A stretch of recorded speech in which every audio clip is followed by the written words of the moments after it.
Au nom du Père, du Fils et du Saint-Esprit, ainsi soit-il. En cette nuit de Noël, c'est avec une joie débordant de notre cœur que nous fêtons cet événement central dans l'histoire de notre humanité. Quoi de plus commun que la naissance d'un bébé ? Et pourtant, la naissance de ce bébé-là dans une crèche en Palestine il y a 2000 ans fut un événement décisif dans l'histoire de l'humanité. À tel point décisif que si vous allez encore aujourd'hui, plus de 2000 ans après, au Japon, on fête Noël. En Afrique, on fête Noël. En Amérique, on fête Noël. C'est donc bien que l'ensemble de notre humanité a compris que la naissance de ce petit bébé-là n'est pas comme la naissance des autres. Il s'est passé quelque chose cette nuit-là. Et ceci fut tellement important, et les hommes l'ont tellement bien compris, que dans quelques jours, vous allez vous fêter à tous une bonne année 2021. C'est-à-dire que désormais, la norme de notre calendrier, la norme de nos dates, c'est la naissance de cet enfant. 2021 années après la naissance de Jésus. Alors, posons-nous profondément la question, que s'est-il passé cette nuit-là pour qu'il y ait un tel impact ?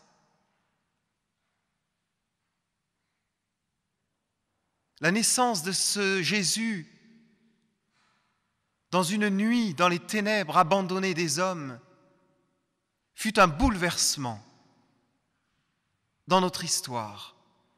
En effet, après lui, la majorité des peuples, peu à peu, siècle après siècle, se sont transformés, ont changé.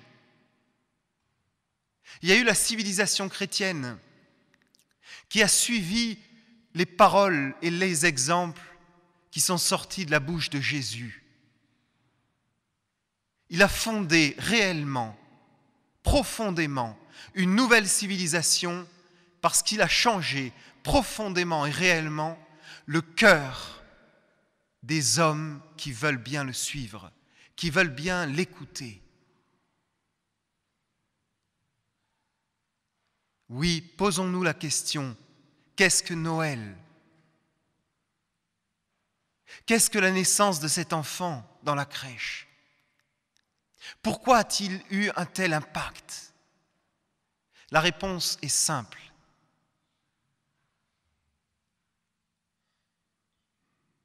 La naissance de cet enfant dans la crèche, c'est uniquement l'explosion de l'amour infini de Dieu pour l'homme. Cette nuit, il y a 2000 ans, il s'est passé quelque chose en Dieu, dans le cœur de Dieu. Dieu a laissé exploser comme un volcan qui explose tout à coup. Dieu a laissé exploser et sortir de lui son amour infini pour les pauvres pécheurs que nous sommes. Il avait attendu, patienté pendant des siècles et des millénaires, en regardant du ciel l'homme qui dégradait son humanité, l'homme qui dégradait la création si belle qu'il avait faite au début du monde. Cet homme créé à l'image et à la ressemblance de Dieu, et peu à peu l'homme s'est vautré dans l'erreur, le péché, l'idolâtrie. Et il a détérioré toute la création divine. Et Dieu, qu'a-t-il fait ce jour-là ? Il a répondu par son amour. Pas seulement en disant « Oh les hommes, je vais vous pardonner ». Non, puisque l'homme s'éloigne de Dieu peu à peu, l'homme refuse Dieu peu à peu, eh bien Dieu va venir à l'homme. Et c'est ça ce qui s'est passé il y a 2000 ans. C'est ça qui a touché le cœur de l'humanité, qui a touché tant les hommes. On s'est rendu compte il y a 2000 ans à quel point Dieu nous aime. Ce n'est pas pour rire qu'il nous a aimés.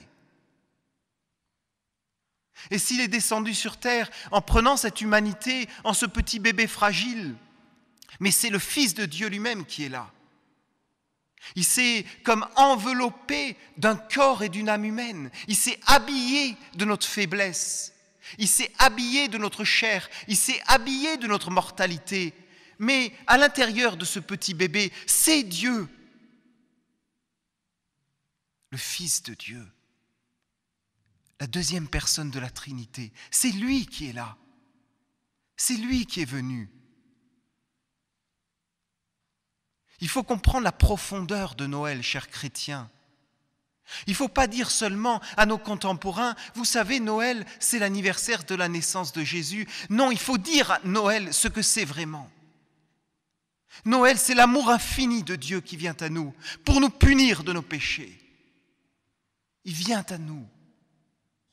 Il vient nous montrer l'exemple. Il vient pour poser en notre cœur ce germe d'amour profond, amour vrai. Il vient parmi nous, marcher avec nous, souffrir avec nous, mourir sur la croix à notre place pour nous faire toucher du doigt ce que c'est qu'aimer. Aimer en vérité, c'est tout donner et se donner soi-même.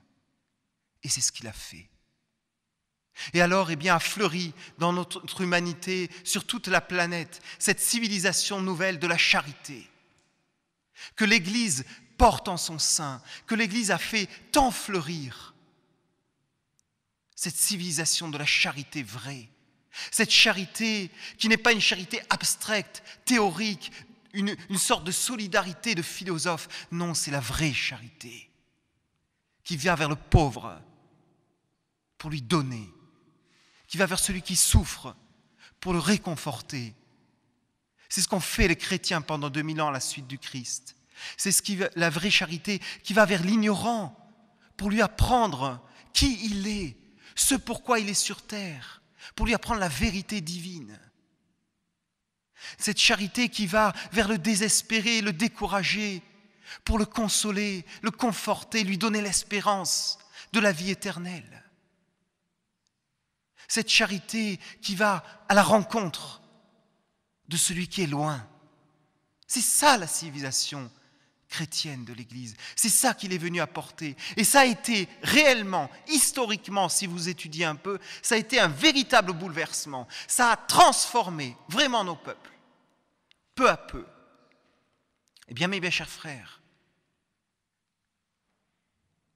tout ceci, on en est capable. On en est capable, aujourd'hui encore. Mais seulement, il y a une condition.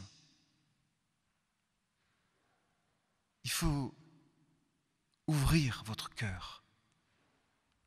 Ouvrez votre cœur vraiment. Ce n'est pas un mot, une façon de parler habituelle, bien connue. Ce n'est pas ça dont je vous parle. Ouvrez votre cœur. Recevez cet amour infini que Dieu veut vous donner, veut répandre dans vos cœurs.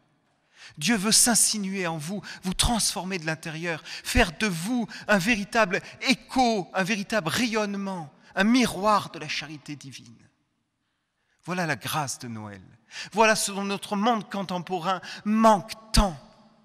Ce monde qui est dans l'obscurité désormais, qui a repoussé Jésus pour X raisons, que je ne jugerai même pas, mais ce monde est désormais perdu, complètement paumé. Eh bien, c'est à nous, chrétiens, de leur montrer vraiment notre rôle et ce que fait le Christ et ce qu'il est capable de réaliser en nous. Voilà, mes chers frères, quels sont mes vœux de cette nuit. Et mes prières vont en ce sens. C'est pour ça que nous célébrons maintenant le très saint sacrifice de la messe, afin que tous ces vœux descendent réellement sur vous, au moins ceux d'entre vous qui ouvrent vraiment, profondément leur cœur en disant au bon Dieu et à cette charité oui. En disant au don de soi, oui. Et en disant au péché et à l'erreur, non. Au nom du Père, du Fils et du Saint-Esprit, ainsi soit-il.